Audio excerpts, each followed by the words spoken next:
My hands were shaking so hard the coffee mug slipped right out of my fingers and shattered on the kitchen tile. Elaine didn't even flinch. She just looked at me with that tight little smile and said, "See, Garrett, she can't even hold a cup without making a mess." And my husband, the man I'd given 11 years to, he laughed. He actually laughed. And something inside me just... My husband and his mother gang up on me and treat me like I'm worthless. But I'm done staying silent. My name is Sutton, and for most of my adult life, I thought I was building something beautiful. I'm 36, I work part-time as a dental hygienist, and I have 2 kids, Nora, who's 9, and Colby, who just turned 5.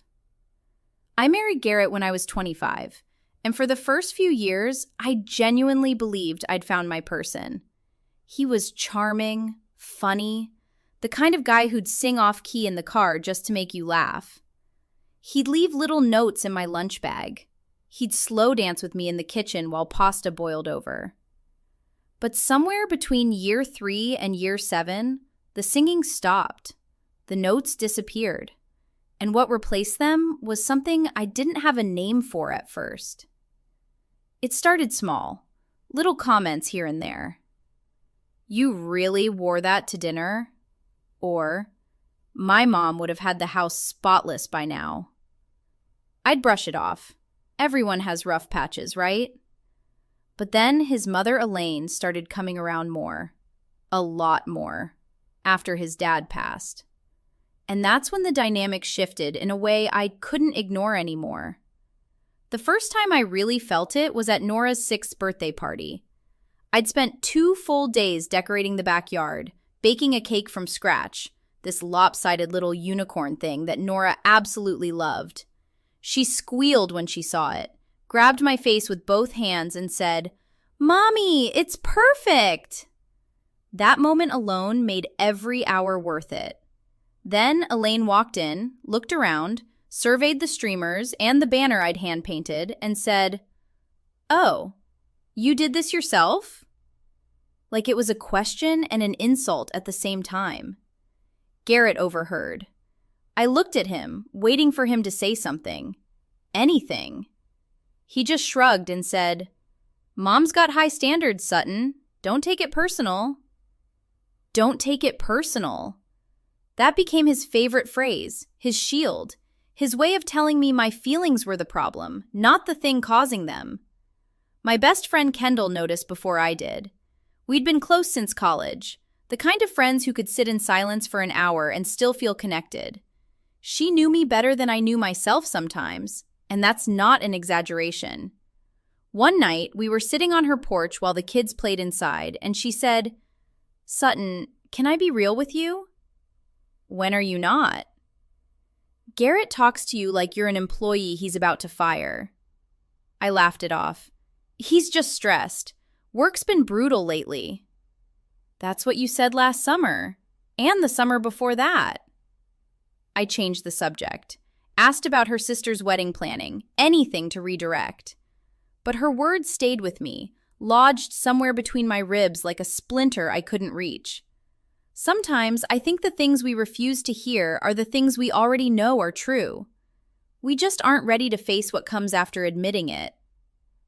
Around that time, my younger brother Weston moved back to the area after his divorce. He was crashing in a studio apartment, trying to rebuild his life at 32 with not much more than a duffel bag and a bruised ego. I'd bring the kids over on weekends so he wouldn't feel alone. Weston and I had always been close. He was the one person in my family who never judged, never lectured. He just listened. And when he did speak, it mattered. "How's Garrett?" he asked one Sunday, flipping pancakes for Colby while Nora drew pictures at the table. "Fine, same." "Same good or same bad?" I didn't answer. Weston nodded slowly, like that was answer enough. He slid a pancake onto Colby's plate and said, "You know you can talk to me, right?" "I know." "Do you, though?" Meanwhile, Elaine had essentially inserted herself into our household. She had a key. Garrett gave her one without telling me, let alone asking, and she'd let herself in while I was at work to tidy up.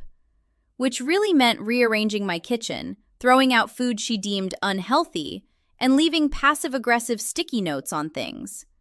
One time I found a note on the washing machine that said, "Whites and colors separate, dear." Basic stuff. Another on the spice rack. "Alphabetical order helps, sweetie." I stood there holding that little yellow square of paper and felt something hot rise up in my chest. But I swallowed it, like I always did. I brought it up to Garrett that night, after the kids were in bed. "Can you please talk to your mother about the notes?" He barely looked up from his phone. "She's trying to help, Sutton." "She's not helping. She's criticizing. There's a difference." "You're being sensitive." "I'm being honest." He finally looked at me, set the phone down like I was inconveniencing him. "You know what your problem is? You can never just be grateful. My mom comes over, spends her time helping out, and all you do is complain." I stood there in our bedroom doorway, feeling like the walls were shrinking around me. Helping out implies I asked. I didn't ask, Garrett. Maybe that's the problem. Maybe you should. That conversation replayed in my head for weeks. I started second-guessing everything. The way I loaded the dishwasher, the way I folded towels, the way I packed the kids' lunches. Was the bread cut wrong? Were the apple slices too thick? Elaine's voice was in my head even when she wasn't in my house. And Garrett's silence made her voice louder. I think I learned during that stretch that silence can do more damage than any argument ever could. Because at least in an argument, you know where you stand. Silence just leaves you guessing in the dark. Work became my refuge.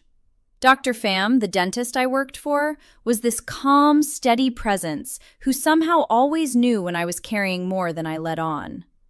One afternoon, between patients, she handed me a coffee and said, "You look like you haven't slept in a week." "Colby's been having nightmares," I lied. She looked at me for a beat too long. "Okay, but if it's something else, anything else, my door's open. I mean that." I almost told her. Almost. But I just smiled, said thanks, and went back to prepping the next tray. Things escalated the week before Thanksgiving. Elaine called to announce she was hosting dinner at our house. Not her house, ours. She didn't ask, she informed, like it had already been decided in some meeting I wasn't invited to. "I've already ordered the turkey," she said on speakerphone, while Garrett nodded along like this was perfectly normal. "Sutton, I'll need you to handle the sides. Nothing too adventurous, though. Last year's sweet potatoes were interesting." "They were my grandmother's recipe," I said. "Exactly." Garrett jumped in before I could respond. "Mom, she'll handle it. Right, Sutton?" I looked at him, really looked at him, and I said, "Sure." Kendall called me that night. I hadn't even said much before she cut in. "You sound weird. What happened?" I told her about Thanksgiving. She was quiet for a long time, then said, "Sutton, when's the last time you made a decision in your own house without checking with Garrett or his mom first?" I opened my mouth. Nothing came out. That's what I thought. Thanksgiving itself was a disaster in slow motion. Elaine arrived 3 hours early, rearranged my entire kitchen setup, moved the good china I'd already laid out, and when I politely asked her to let me handle the gravy, just the gravy, she looked at Garrett and said, "Your wife has such a hard time accepting help." Garrett, carving the turkey like nothing was happening, said, "She's always been like that, Mom. Stubborn." My brother Weston was there. He saw my face. He saw the way my hands went still, the way I pressed my lips together to keep from saying something I couldn't take back. He set down his drink and said, Actually, I think Sutton's been pretty accommodating, more than most people would be. The whole table went quiet. Even the kids stopped fidgeting. Elaine's smile tightened into something sharp. Well, family dynamics are complicated, Weston. You'd know something about that, wouldn't you? It was a dig at his divorce, direct and deliberate. Weston's jaw clenched, but he didn't take the bait. He just looked at me and gave a small nod, like he was saying, I see it. I'm here. Later, while I was washing dishes alone, because of course I was, Weston came into the kitchen and leaned against the counter. Sutton, this isn't normal. You know that, right? I know. Then why are you still doing this? Because I keep thinking it'll get better, that one day he'll see it. Has it gotten better? Even once? I didn't answer. He stepped forward and hugged me, and I cried into his shoulder for the first time in years.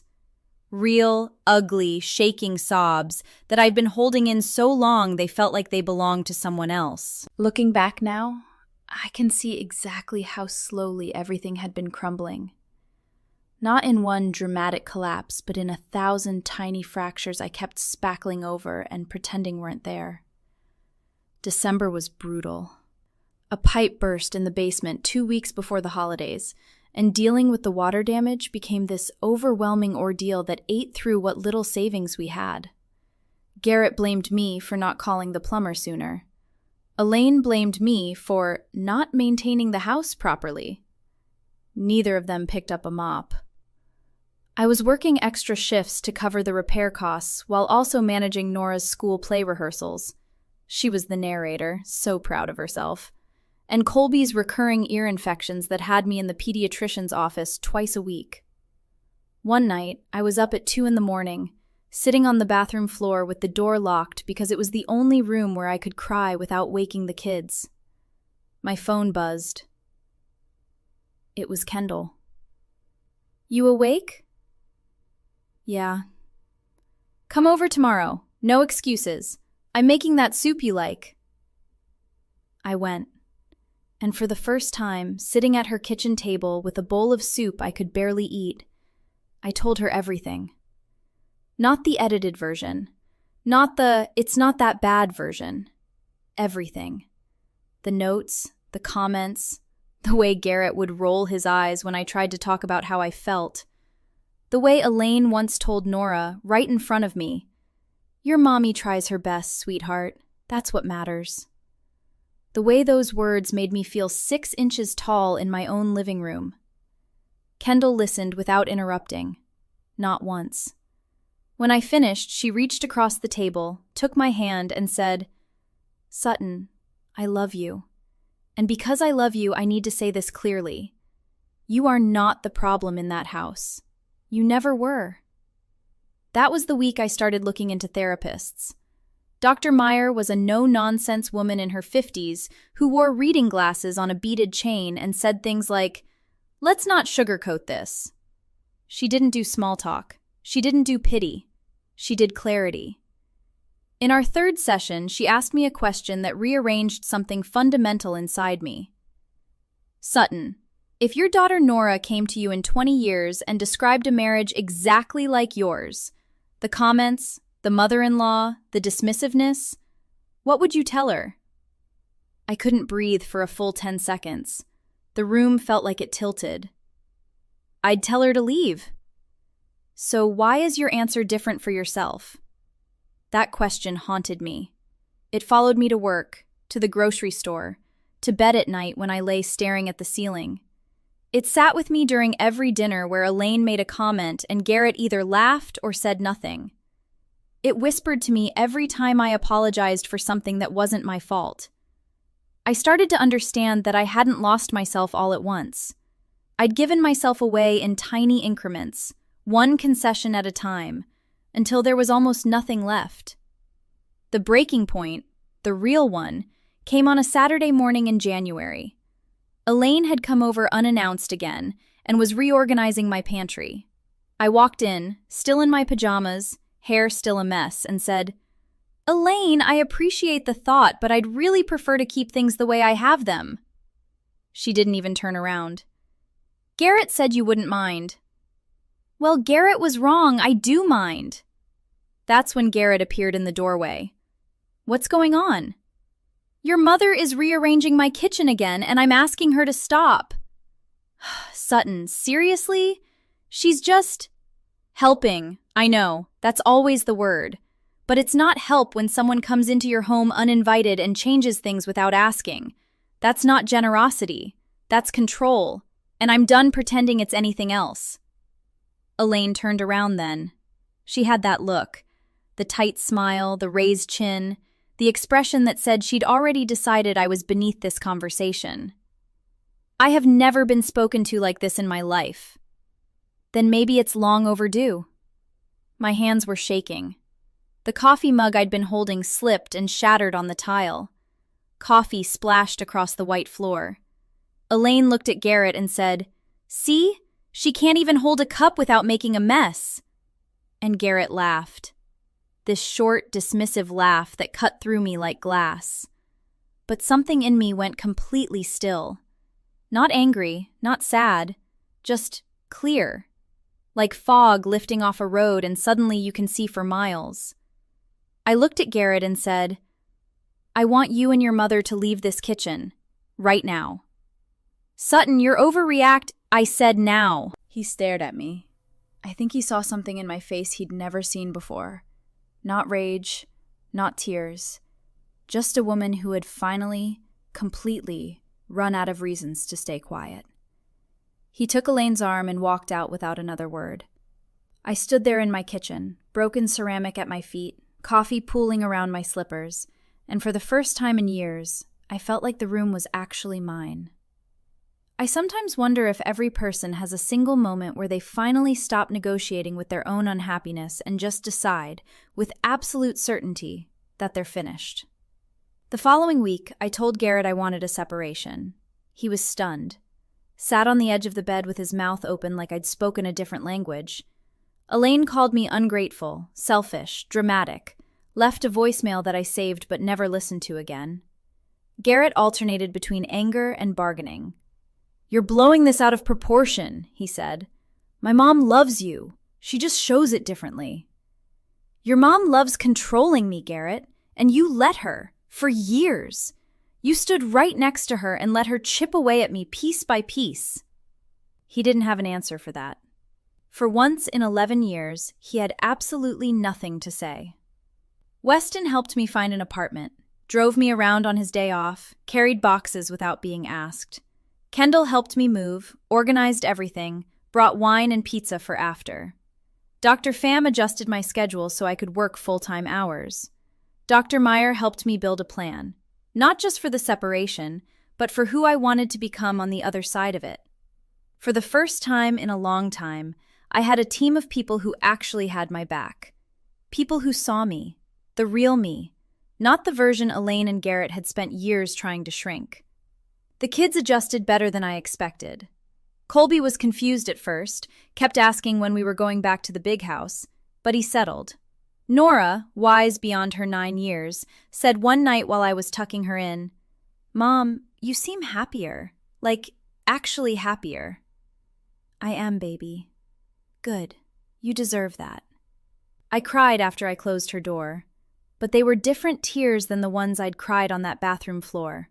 These were lighter, cleaner, like rain after a long drought. Garrett and I are still working out custody. It's not easy, and some weeks it's hard. He started therapy himself, which I didn't expect, and I won't pretend I'm not glad about. We're not friends. We may never be. But the dynamic has shifted. He doesn't have Elaine speaking through him anymore, or maybe he does, but I'm no longer there to absorb it. I saw Elaine once, at Nora's spring concert. She walked past me without a word. No tight smile, no comment, no sticky note energy. Just silence. And honestly, that silence felt like the loudest apology I know I'll never actually get. And I've made my peace with that. I don't need her to understand what she did. I just needed to stop letting her do it. Last week, I was sitting on the porch of my new apartment, this tiny little place with a crooked mailbox and a kitchen the size of a closet and a front door that sticks when it rains. And Kendall texted me, "Proud of you." I wrote back, "Proud of me too." And I meant it. Have you ever stayed quiet for way too long before finally standing up for yourself? I'd really love to hear your story. Drop it in the comments, because I know I'm not the only one who's been through something like this. And if this one hit home for you, go ahead and hit that like button and subscribe. I share stories like this every week, and honestly, this community means the world to me. I'll see you in the next one.